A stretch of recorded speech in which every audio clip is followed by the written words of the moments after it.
दो प्रदेश में चुनाव होने वाले हैं, 20 तारीख को वोटिंग है और सबकी नज़र मुसलमानों पर है कि आखिर मुस्लिम वोट कहां जाएगा, चाहे वो महाराष्ट्र हो या झारखंड हो। महाराष्ट्र की स्थिति ये है कि 2024 के लोकसभा चुनाव में जो पार्टियां अपने आप को सेकुलर कहती हैं, चाहे वो एनसीपी शरद पवार की हो या शिवसेना हो, हालांकि शिवसेना सॉफ्ट हिंदुत्व की राजनीति करती है, या कांग्रेस की हो, 2024 के लोकसभा चुनाव में किसी ने भी एक भी मुसलमान को टिकट नहीं दिया।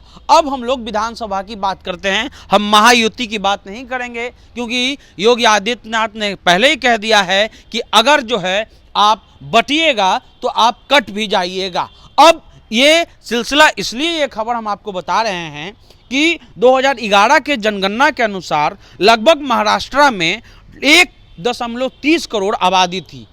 1.30 करोड़, 1.30 करोड़ होगा ना, चलिए ठीक, 1.30 करोड़ आबादी थी। अब वो संख्या लगभग 2.5 करोड़ के आसपास पहुंच चुकी है लगभग 11 साल के बाद। लेकिन पिछले चुनाव में महाराष्ट्र में एक भी मुसलमान को लोकसभा का टिकट नहीं दिया गया। वही नहीं, जब पिछले बार राज्य में विधानसभा के चुनाव हुए तो 288 विधानसभा में मात्र 10 मुस्लिम विधायक ही जो है वहां पर जीत के आते हैं। वहीं अगर विधान परिषद की बात कर लें तो एक भी मुसलमान मौजूदा दौर में, एक को अगर छोड़ दिया जाए मनोनीत को, तो एक भी मुसलमान उस विधान परिषद में मौजूद नहीं है। यानी जो सेकुलर पार्टियां अपने आप को कहती हैं, आखिर वो मुसलमानों को टिकट देने से क्यों बच रही हैं। वही हाल झारखंड का भी है।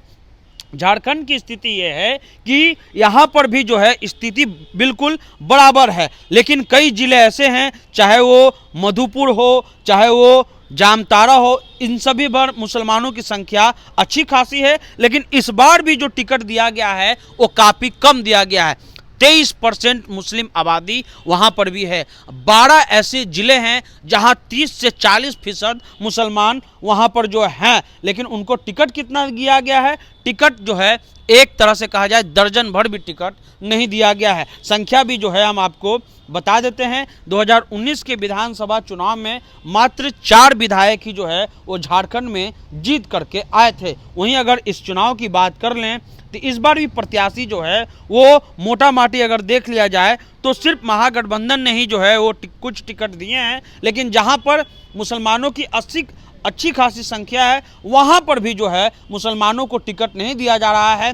झारखंड में टुंडी, गांडे, इन सभी जगहों पर लगभग 35% मुसलमान की आबादी है, चाहे वो पाकुड़ हो या राजमहल हो, लेकिन यहाँ पर मुसलमानों को टिकट नहीं दिया गया है। महागठबंधन ने इस बार मात्र 8 मुसलमान को ही टिकट दिया। ये खबर इसलिए बताया जा रहा है कि बिहार में मुसलमान महागठबंधन को छोड़ करके छिटक रही है और महाराष्ट्र और झारखंड में भी आगे ये स्थिति ना बन जाए। क्योंकि अगर आप सेकुलर पार्टियां की बात कर रही हैं, क्योंकि आज से पहले यानी 2024 के लोकसभा चुनाव से पहले नरेंद्र मोदी का डर दिखाया जाता था और कहा जाता था कि अगर आप मुसलमान को टिकट दीजिएगा तो ध्रुवीकरण हो जाएगा, सांप्रदायिक माहौल बन जाएंगे और भाजपा चुनाव जीत जाएगा। लेकिन 2024 में अयोध्या के हार के बाद ये तय हो चुका है कि इस देश ने हिंदुत्व की पॉलिटिक्स को नकार दिया है, लेकिन उसके बावजूद भी मुसलमानों को कहीं ना कहीं जो है